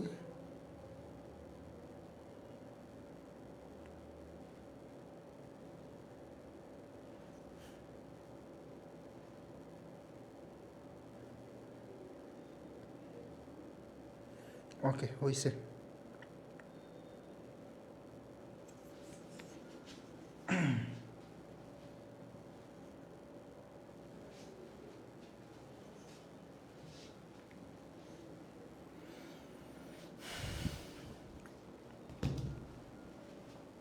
এটাও ঝামেলা অনেকটা। তো দেখো, একজন শিক্ষার্থীর জন্য কোন হিসাবটি প্রযোজ্য? সঞ্চয় হিসাব। তোমরা জানো সঞ্চয় হিসাবে তুমি চাইলে টাকা কি করতে পারো, জমা দিতে পারো 1 সপ্তাহে। হ্যাঁ, জমা দিতে পারো, উত্তোলন করতে পারবা যতবার ইচ্ছে। এখন এটা সঞ্চয় হিসাব। তারপর ব্যাংক সমানুপাতিক কে তৈরি করেন? কতবার আছে দেখো, কতগুলো ভরে আছে একদম এই পর্যন্ত। মনে হয় একদম গণনা দেখো, অনেক অনেক অনেক ভোর প্রতিবার আসতেছে। তো এটা তৈরি করেন আমানতকারী, যেটা আমরা শুরুতে ক্লিয়ার করছি। ব্যাংক সমন্বয় তৈরি করেন হচ্ছেন আমানতকারী। কে তৈরি করেন? আমানতকারী। যদি বলে ব্যাংক সমন্বয়ের উদ্দেশ্য কী, এই প্রশ্নটা আসতে পারে। ব্যাংক সমন্বয়ের উদ্দেশ্য কী, এটি লিখে লিখে পড়ে আজকে, যেহেতু ওই প্রশ্নগুলো পাইতেছি না। ব্যাংক সমন্বয়ের উদ্দেশ্য হচ্ছে এই যে নগদান বই এবং ব্যাংক বই বা পাস বই, নগদান বই এবং ব্যাংক বই এবং পাস বই, নগদান বই ব্যাংক বই বইয়ের ব্যালেন্সের মধ্যে ব্যালেন্স, এই যে ব্যালেন্স মিলকরণ করা, ব্যালেন্স মিলকরণ করা, মিলকরণ করা, এটা হচ্ছে মূল উদ্দেশ্য। তাহলে এটা হচ্ছে ব্যাংক সমন্বয় বিবরণীর মূল উদ্দেশ্য। তাহলে এই যে ব্যালেন্সটা মিলকরণ করাটাই হচ্ছে মূল উদ্দেশ্য। ব্যালেন্সটা মিলকরণ করাটাই হচ্ছে এখানে মূল উদ্দেশ্য। এখন গড়মিলের কারণ খুঁজে বের করা কিন্তু মূল উদ্দেশ্য না। এখন যদি গড়মিলের এই গড়মিলের কারণ খুঁজে বের করা কিন্তু মূল উদ্দেশ্য না। গড়মিলের কারণ খুঁজে বের করা কিন্তু মূল উদ্দেশ্য না। খুঁজে বের করা কিন্তু মূল উদ্দেশ্য না। খুঁজে বের করা কিন্তু মূল উদ্দেশ্য না। যদি অপশনে না থাকে মিলকরণ করা, সেক্ষেত্রে এটাকে কার্ড আনসার হিসাবে নিতে পারো, যেহেতু এটাও একটা উদ্দেশ্য। ঠিক আছে, কিন্তু মূল উদ্দেশ্য হচ্ছে দুইটা বইয়ের ব্যালেন্স সমান করা, মিলকরণ করা, এতটুকু। ওকে ওকে, আমরা সামনে আর কয়েকটা প্রশ্ন দেখব। ব্যাংক সমন্বয়ের উদ্দেশ্য কি, যে চলে আসছে দেখো, গড় মিলের কারণ জানা। দেখো এখন এখানে কিন্তু মিলকরণ নাই, এখানে কিন্তু মিলকরণ ছিল না। যেহেতু নাই, একটু আগে আমি বললাম, যেহেতু অপশনে নাই মিলকরণ করাটা, মিলকরণ করা, এই মিলকরণ করা যেহেতু অপশনে নাই, এই জন্য আমরা এই গড় মিলের কারণ খুঁজে বের করা বা কারণ জানা, এটাকে কারণ আনসার হিসাবে নিতে পারবো। ঠিক আছে, এটাকে তখন আমরা কারণ আনসার হিসাবে নিতে পারবো। এটাকে তখন আমরা কারণ আনসার হিসাবে নিতে পারবো। যদি অপশনে দুইটাই থাকতো, তখন আমাদের কিন্তু কী করতে হতো, তখন আমাদের ওই মিলকরণ করাটা এটাকে কারণ আনসার হিসাবে নিতে হতো। তারপরে ব্যাংক সমানবিবরণী ক্রেডিট পাশে লেখা হয় কোনটি?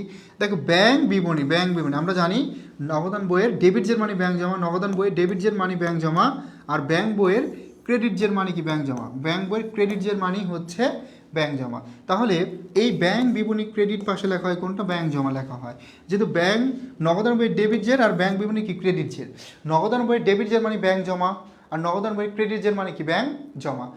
সরি ক্রেডিট জের, হ্যাঁ মনে করো নগদান বইয়ের ডেবিট জের মানে হচ্ছে ব্যাংক জমা, আর নগদান বইয়ের ক্রেডিট জের মানে কি ব্যাংক জমাতিরিক্ত।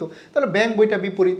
তো নগদান বইয়ের ডেবিট জের আর ব্যাংক বিবরণী ক্রেডিট জের দুইটাই ব্যাংক জমা, আর ব্যাংক বিবরণীর হচ্ছে ক্রেডিট জের মানে ব্যাংক জমাতিরিক্ত, নগদান বইয়ের ক্রেডিট জের মানে হচ্ছে ব্যাংক জমাতিরিক্ত, আর ব্যাংক বিবরণী ডেবিট জের মানে হচ্ছে ব্যাংক জমাতিরিক্ত। তার মানে নগদান বইয়ের ক্রেডিট জের ব্যাংক জমাতিরিক্ত, ব্যাংক বিবরণী ডেবিট জের ব্যাংক জমাতিরিক্ত। জাস্ট নগদানটা মনে রাখবো, তাহলে ব্যাংকেরটা অটোমেটিক হয়ে যাবে।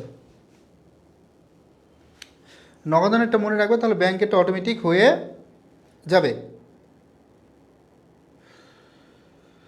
তারপর ব্যাংকের মক্কেলকে, ব্যাংকের মক্কেলকে বা ব্যাংকের গ্রাহককে এটা আমাদের জানা লাগবে যে ব্যাংকের মক্কেলটা আসলে কে বা গ্রাহকটা কে, এটা আমাদের জানতে হবে। ঠিক আছে, তাহলে কে বলো তো? ওই ব্যক্তি বা প্রতিষ্ঠান ব্যাংকে হিসাব খোলেন এবং ওই হিসাব পরিচালনা করেন। তার মানে তিনি হচ্ছেন ওই ব্যক্তি যিনি ব্যাংকে হিসাব খোলেন এবং হিসাব পরিচালনা করেন। ঠিক আছে, তারপর দেখো বলছে ব্যাংক বিবরণী ডেবিট উদ্বৃত্ত ধারা কি বোঝায়? এই যে ব্যাংক বিবরণী ডেবিট উদ্বৃত্ত, ব্যাংক বিবরণী ডেবিট উদ্বৃত্ত মানে ব্যাংক জমাতিরিক্ত। এই যে একটু আগে আমরা বললাম যে নগদান বইয়ের ডেবিট জের মানে ব্যাংক জমা, তাহলে ব্যাংক বিবরণী ক্রেডিট জের মানে ব্যাংক জমা, আর নগদান বইয়ের ক্রেডিট জের মানে ব্যাংক জমাতিরিক্ত, ব্যাংক বইয়ের ডেবিট জের মানে কি ব্যাংক জমাতিরিক্ত, এটাই বলছে। তাহলে ব্যাংক বিবরণী ডেবিট জের মানে কি ব্যাংক জমাতিরিক্ত। এই যে দেখো একটা পড়ো তুমি, তাহলে এলাবেলা করবে না যে 19 আসছে, 22 আসছে, 22 আসছে, 25 আসছে, প্রত্যেকটা বড় ইম্পর্টেন্ট। তো এই প্রশ্নগুলো কিন্তু খুবই সহজ, কিন্তু আমাদের একটা ঝামেলা হয়ে যায়, প্যাচ লেগে যায়, আমরা ভুল করে থাকি। ঠিক আছে, আমরা কিন্তু এগুলো ভুল করে থাকি। তারপরে দেখো, তারপরে বলছে ব্যাংক বিবরণী কে প্রস্তুত করেন। তো ব্যাংক বিবরণী, এবার কিন্তু ব্যাংক সমন্বয় বিবরণী বলে নাই। ব্যাংক সমন্বয় বিবরণী বললে হতো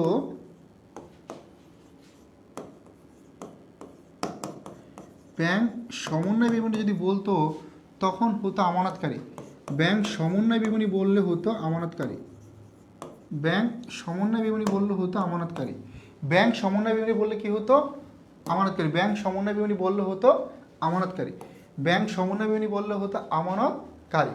আর যেহেতু বলছে ব্যাংক বিবরণী কে প্রস্তুত করেন, ব্যাংক বিবরণী বলছে এই জন্য হবে ব্যাংক কর্তৃপক্ষ। ব্যাংক বিবরণী যেহেতু বলছে তার মানে হবে ব্যাংক কর্তৃপক্ষ। ঠিক আছে, ব্যাংক বিবরণী প্রস্তুত করেন একমাত্র ব্যাংক কর্তৃপক্ষ, আর আমানতকারী মূলত ব্যাংক সমন্বয় বিবরণী এবং তোমার নগদান বই এই দুইটা তৈরি করে থাকেন। Have you got it or not? তো আমরা তোমাদেরকে সিকিউ সলভ করাবো, সমস্যা নাই।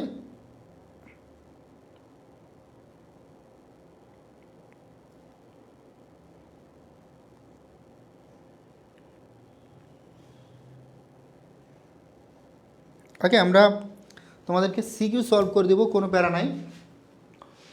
দ্বৈত জের, এই দ্বৈত জের বা এটার আরেকটা নাম হচ্ছে আধুনিক পদ্ধতি। দ্বৈত জের বা আধুনিক পদ্ধতি, এই দ্বৈত জের বা আধুনিক পদ্ধতি, দ্বৈত জের বা আধুনিক পদ্ধতি, এই দ্বৈত জের বা আধুনিক পদ্ধতি, এই মেথডে ব্যাংক সমন্বয় বিবরণীতে নগদান বই এবং ব্যাংক বইয়ের উভয়ই উদ্বৃত্ত নিয়ে কাজ করা হয়। মনে রাখবা এই যেই আধুনিক মেথড আছে বা উভয়জের মেথড, এই মেথডটা তোমার দুইটা বইয়ের ব্যালেন্সে দেওয়া থাকে। নগদান বইয়ের ব্যালেন্সও দেওয়া থাকবে, ব্যাংক বইয়ের ব্যালেন্সও দেওয়া থাকবে। তার মানে দুইটা বইয়ের ব্যালেন্স দেওয়া থাকবে, এবং দুইটা বইয়ের ব্যালেন্স তুমি যখন মিল করবা তখন দুইটা বইয়ের ব্যালেন্সই সমান থাকবে, সেম আসবে, ইকুয়াল আসবে। তখন দুইটা বইয়ের ব্যালেন্সে কী করবে? ইকুয়াল আসবে। ঠিক আছে, মিল করার পর উভয় উদ্বৃত্ত সমান হয়। ইয়াস, ব্যাংকের বই যদি 1 লাখ টাকা হয়, নগদান বই অনুসারে 1 লাখ টাকা হবে। ব্যাংকের শরিক উদ্বৃত্ত পাওয়া যায়, ইয়াস, ব্যাংকেরটাও পাওয়া যায়, তোমার নগদান বইটাও পাওয়া যায়। তার মানে তিনটা এখানে কারেক্ট, 1 2 3 তিনটাই এখানে কারেক্ট। পাওনাদার বরাবর ইস্যুকৃত চেক ব্যাংক কর্তৃক উপস্থিত হলে এমন চেকে কি বলে? এটা হচ্ছে বকেয়া চেক। এই যে বারবার পড়াইছি না, ইস্যুকৃত চেক যা ব্যাংক কর্তৃক পরিশোধিত হয়নি। ইস্যুকৃত চেক যা ব্যাংক কর্তৃক পরিশোধিত, এখানে কাজ কি করছে? ইস্যুকৃত চেক যা ব্যাংক কর্তৃক পরিশোধিত হয়নি, ইস্যুকৃত চেক যা ব্যাংক কর্তৃক পরিশোধিত হয়নি, এখানে কাজ করছে কে? এখানে কাজ করছে আমানতকারী। কি করছে? বিয়োগ করছে। কেন করছে? কারণ পাওনাদারকে টাকা পরিশোধ করছে। ঠিক আছে, তার মানে ভাইয়া পাওনাদার বরাবর ইস্যুকৃত চেক যদি ব্যাংকে উপস্থাপন না হয় এমন চেককে আমরা কি বলবো? এমন চেককে বলবো বকেয়া চেক, এমন চেককে বলবো আমরা অনুপস্থিত চেক, এমন চেককে বলবো আমরা বকেয়া চেক বা অপরিশোধিত চেক। ঠিক আছে? তো বিকল্প নাম জাস্ট। তারপর বলছে নিচের কোন লেনদেন দ্বারা ব্যাংক জমাতিরিক্তের পরিমাণ হ্রাস পায়? দেখো ব্যাংক জমাতিরিক্ত, এই ব্যাংক জমাতিরিক্ত জিনিসটা হচ্ছে একটা দায়। ব্যাংক জমাতিরিক্তটা তোমার জন্য কি একটা দায়? ব্যাংক জমাতিরিক্তটা তোমার জন্য দায়। এখন এই দায়টা কখন কমবে? যখন তুমি ব্যাংকে টাকা অ্যাড করবা, যখন তুমি টাকা বৃদ্ধি করো ব্যাংকে, তখনই তোমার টাকার পরিমাণটা হ্রাস পেয়ে যাবে, মানে দায়ের পরিমাণটা হ্রাস পাবে। তারপরে বলছে নিচের কোনটির জন্য ডেবিট মেমোরেন্ডাম ইস্যু করা হয়? আমরা শিখছি ডেবিট এবং ক্রেডিট মেমোরেন্ডাম দুইটাই ইস্যু করে কে? ব্যাংক। শিখছি না?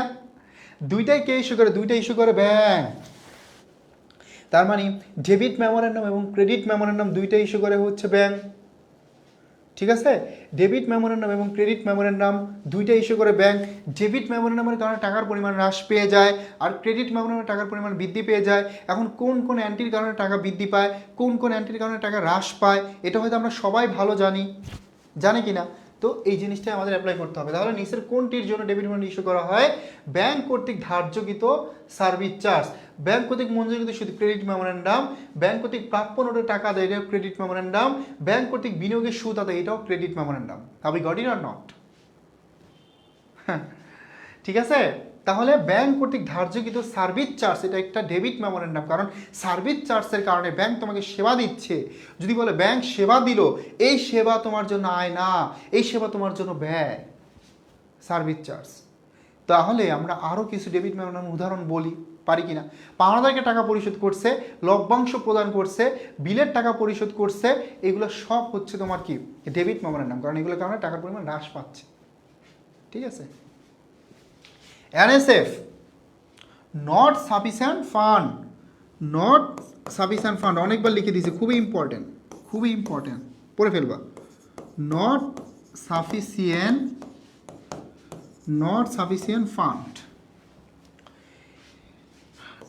NSF মানে হচ্ছে নট সাফিসিয়েন্ট ফান্ড। এটা কি বলো তো? এটা হচ্ছে নট সাফিসিয়েন্ট ফান্ড। NSF মানে কি? পর্যাপ্ত তহবিলের অভাবে ব্যাংক যখন, এই যে পর্যাপ্ত তহবিলের অভাবে, পর্যাপ্ত তহবিলের অভাবে, তহবিলের অভাবে, পর্যাপ্ত তহবিলের অভাবে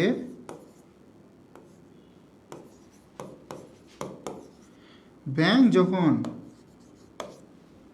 পর্যাপ্ত তহবিলের অভাবে ব্যাংক যখন কোনো চেক রিজেক্ট করে দিবে, তখন সেটা হয়ে যাবে NSF চেক, তখন সেটা হয়ে যাবে NSF চেক, তখন সেটা হয়ে যাবে NSF চেক। তারপর কোন নীতি অনুযায়ী ব্যাংক সমন্বয় প্রস্তুত করা হয়? সবাই পারবো, পারবো কিনা? শুরুতে আমি ক্লিয়ার করে দিচ্ছি কোন নীতি অনুযায়ী ব্যাংক সমন্বয় প্রস্তুত করা। ব্যাংক সমন্বয় প্রস্তুত করা হয় হিসাব বিজ্ঞানের পূর্ণ প্রকাশ নীতি অনুসারে। ব্যাংক সমন্বয় প্রস্তুত করা হয় হিসাব বিজ্ঞানের পূর্ণ প্রকাশ নীতি অনুসারে। ব্যাংক সমন্বয় প্রস্তুত করা হয় হিসাব বিজ্ঞানের পূর্ণ প্রকাশ নীতি অনুসারে।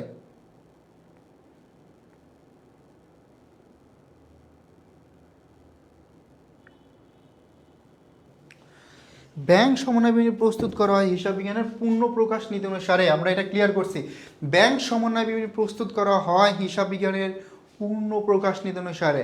ব্যাংক সমন্বয় এটা কোনো হিসাব নয়, জাস্ট একটা বিবরণী। ঠিক আছে? ব্যাংক সমন্বয় কোনো হিসাব নয়, এটা জাস্ট একটা বিবরণী। তারপরে দেখো বলছে ক্রেডিট মেমোরেন্ডাম ইস্যু করা হয় কখন? ক্রেডিট মেমোরেন্ডাম ইস্যু করা হয় কখন? ক্রেডিট মেমোরেন্ডাম কখন ইস্যু করা হয়? সার্ভিস চার্জের জন্য নো, সুদ মঞ্জুরির জন্য ইয়েস, প্রাপ্য নোট আদায়ের জন্য ইয়েস। কারণ সার্ভিস চার্জের জন্য আমরা ডেবিট মেমোরেন্ডাম ইস্যু করি, সার্ভিস চার্জের জন্য আমরা ডেবিট মেমোরেন্ডাম ইস্যু করি। নগদান অনুসারে ব্যাংক উদ্বৃত্ত 50,000 টাকা, ওকে। ব্যাংক সংশোধনের নিমিত্তে দেখা যায় ব্যাংক জমা কিন্তু হচ্ছে 5,000, ওকে, এবং স্থলে 500 টাকা, তার মানে 5,000 টাকার স্থলে 500 টাকা। তাহলে এখানে কি 4,500 টাকা কম লিখছে। আবার এতটুকুই তো ব্যাংক সমন্বয় বিবরণীতে ব্যাংক জমাকৃত চেক বাবদ নগদানের উদ্বৃত্তের সাথে কত টাকা জমা দিতে হবে? 4,500। যেহেতু কম লিখছে 4,500 টাকা আমার যোগ করতে হবে। নগদ মানে হচ্ছে ব্যাংকের উদ্বৃত্ত, এটা একটা চলতি সম্পদ, মনে রাখবা। ব্যাংকের উদ্বৃত্ত একটা চলতি সম্পদ। ব্যাংক বিভিন্ন সংশোধনের নিমিত্তে দেখা যায় ব্যাংকের জমাকৃত চেক 500 টাকা, 5,000 টাকার স্থলে 500 টাকা লিখছে, তার মানে এখানে এই 5,000 টাকার স্থলে লিখছে 500, 4,500 টাকা কম লিখছে, তাহলে এটা আবার 4,500 টাকা যদি আমি যোগ করে দেই তখন আমার ব্যালেন্সটা মিলে যাবে। এবার বলছে উক্ত ভুল সংশোধন করা হলে যখন আমি এই 4,500 টাকা বিয়োগ করছি, কম লিখছিল, যখন আমি যোগ করে দিব তখন কি হবে, তখন চলতি সম্পদ বৃদ্ধি পাবে, কারণ আমার ব্যাংক জমার উদ্বৃত্ত কম দেখাইছিল, মানে কি চলতি সম্পদ কম দেখাইছে। এখন যেহেতু আমি যোগ করে দিচ্ছি তার মানে চলতি সম্পদ আমার বেশি দেখাবে, তাহলে আমাদের চলতি সম্পদ কী করবে, বৃদ্ধি পাবে, ব্যাংক উদ্বৃত্ত বৃদ্ধি পাবে। এটা তো আসবেই না, প্রশ্নই আসে না। ঠিক আছে, তো আমার মনে হচ্ছে এই ক্লাসটা আরেকবার নেওয়া হয়েছিল, মানে কোশ্চেনগুলো সলভ করানো হয়েছিল, যদিও ডিটেলস পড়ানো হয় না। আজকে আমি কনসেপ্টগুলো শুরুতে একদম ক্লিয়ার করে দিলাম, ব্যাংক সমন্বয় বিবরণীর কনসেপ্ট ক্লিয়ার করে আমরা চলে গেছি কোথায়, আমরা চলে গেছি হচ্ছে একদম সরাসরি প্রশ্ন সলভে। ঠিক আছে, তো আশা করি এটা তোমাদের জন্য অনেক বেশি হেল্পফুল হবে, তোমরা সিকিউগুলো খুব কম সময় সলভ করতে পারবা। তো আমি হচ্ছে তোমাদের কাউকে হতাশ করবো না, আমি ডাবল অ্যান্টি যেটা মানে যেটা দ্বৈত জের বা আধুনিক পদ্ধতি, এই মেথডটাও তোমাদেরকে শিখাই দিচ্ছি। ঠিক আছে, তো এটা লিখে আমি তোমাদেরকে শিখে দিচ্ছি। ওকে, একটু ওয়েট করি।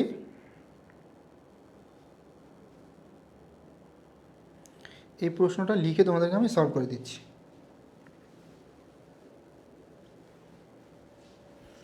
আধুনিক পদ্ধতি, আধুনিক পদ্ধতি,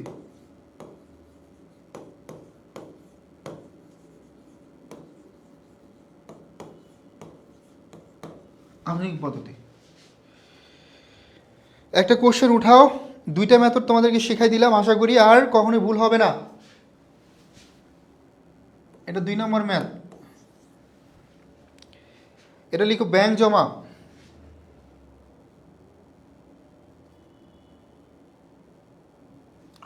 আর একদম ইনফরমেশন কম লিখবো, হ্যাঁ। ব্যাংক জমা, মনে করো 2,000 টাকা,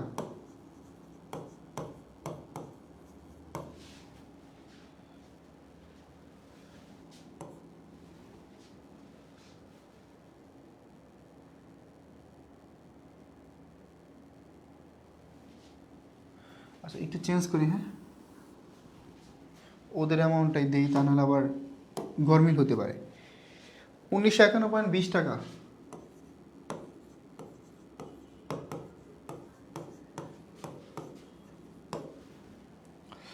নগদন বইয়ের যে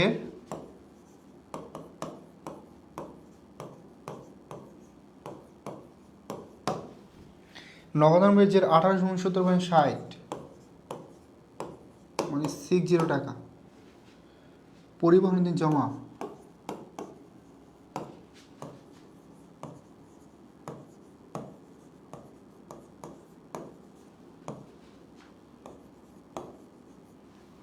পরিবহনের দিন জমা আছে 271.20 টাকা। বকেয়া চেক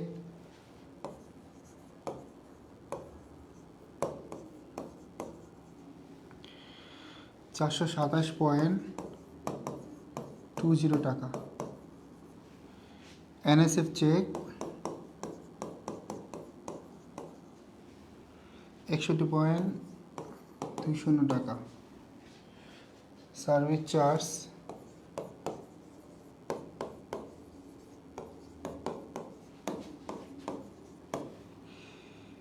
13.80 টাকা। সঠিক জের কত, সঠিক জের বের করো, দুইটা বইয়েরই, হ্যাঁ। এটা হচ্ছে আধুনিক পদ্ধতি। আধুনিক পদ্ধতিটা একক জের পদ্ধতির চেয়ে অনেক বেশি সহজ, এটা অনেক বেশি সহজ, আধুনিক পদ্ধতিটা অনেক বেশি সহজ।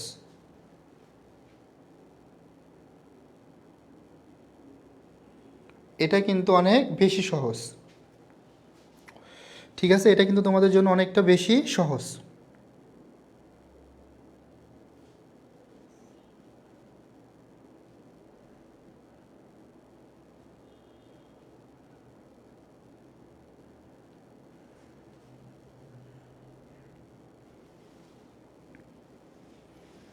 কিভাবে দেখো, যেমন ধরো ব্যাংক বোনাসের টাকা দেওয়া আছে 1920 এত টাকা, দুইটা বইয়ের ব্যালেন্স সমান হবে কত, 1951.20। মনে রাখবা এখানে জাস্ট যে কাজ করে তার কাজ করতে হবে, এটা খুবই সিম্পল। মানে যেই পক্ষ কাজ করে না তার কাজ করা লাগবে।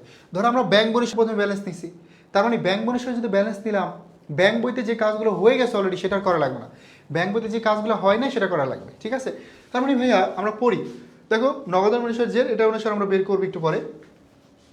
এই যে পরিবহনের দিন জমা 271.20 টাকা, পরিবহনের দিন জমা, বলো তো কাজ কি করছে? কাজ করছে আমানতকারী, কি করছে? যোগ করছে। তার মানে ব্যাংকে কাজ করছে, যে ব্যাংক মনীষের টাকা ব্যাংকে কাজ করছে, করে নাই। এখানে আমানতকারী যেহেতু যোগ করছে, ব্যাংক এখনো কোনো কাজ করে, ব্যাংকের কি করা লাগবে? কাজ করা লাগবে। কত? 271.20 টাকা। তারপর আছে বকেয়া চেক, বকেয়া চেকের কাজ কি করছে? আমানতকারী কি করছে? বিয়োগ করছে। ব্যাংক কি কোনো কাজ করছে? করে নাই। আমানতকারী যদি বিয়োগ করছে, ব্যাংকেরও বিয়োগ করা লাগবে। এই 427 পয়েন্ট, এটা কিন্তু একক জেরের চাইতে অনেক বেশি সহজ। এই যে দেখো বিয়োগ করছে। তারপর দেখো এনএসএফ চেক, কাজ করছে ব্যাংক, ব্যাংক বই অনুসারে অলরেডি টাকা দেওয়া আছে, এটার দরকার নেই। সার্ভিস চার্জ কাজ করছে ব্যাংক, এটাও দরকার নেই। তাহলে দেখো আমরা পেয়ে গেলাম ব্যালেন্স কত টাকা হবে? 1700।